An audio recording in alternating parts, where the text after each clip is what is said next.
Ini adalah bahan bakar pembangkit listrik tenaga nuklir. Satu bundelnya bisa menghasilkan 1 juta kilowatt listrik. Ini biji minyak untuk memproduksi bahan bakar dan harga 1 tonnya sekitar $200.000. Ini adalah mata bor baja tungsten yang dapat digunakan untuk menambang minyak 500 meter di bawah tanah.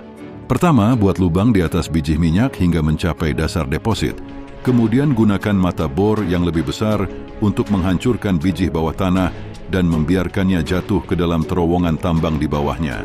Demi alasan keamanan, pekerja akan mengemudikan forklift yang dikendalikan dari jarak jauh untuk mengangkut biji. Biji ini harus melalui deteksi kandungan terlebih dahulu, kemudian masuk ke penghancur untuk dihancurkan menjadi bubuk. Kemudian tambahkan air ke dalam bubuk untuk membuat bubur, lalu pompa bubur tersebut ke dalam truk tertutup di tanah. Setelah truk mengangkut sluri ke pabrik, slari tersebut akan dipompa kembali ke tangki besar tersebut dan kemudian akan ditambahkan zat asam untuk melarutkan uranium.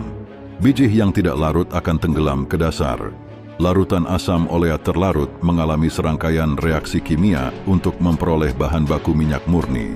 Kemudian panaskan hingga 800 derajat di dalam boiler untuk mengeringkan bahan baku minyak dan mendapatkan bubuk minyak hitam tersebut. Kemudian masukkan ke dalam tong dan pindahkan ke pabrik berikutnya. Di sini bubuk hitam akan diubah menjadi minyak trioksida kuning melalui serangkaian reaksi dan kemudian diubah menjadi minyak dioksida melalui reaksi asam. Terakhir masuk ke centrifuge untuk diproses hingga diperoleh bubuk hitam halus ini. Bubuk ini dapat dikompres menjadi partikel nuklear seukuran kacang tanah melalui granulator. Di antaranya setiap partikel menghasilkan panas yang setara dengan 800 kg batu bara. Kemudian partikel-partikel tersebut juga perlu dipanggang dengan suhu tinggi untuk meningkatkan kepadatannya. Selanjutnya masukkan partikel-partikel yang tersusun rapi ke dalam tabung logam zirkonium dan terakhir las dan tutup tabung zirkonium tersebut.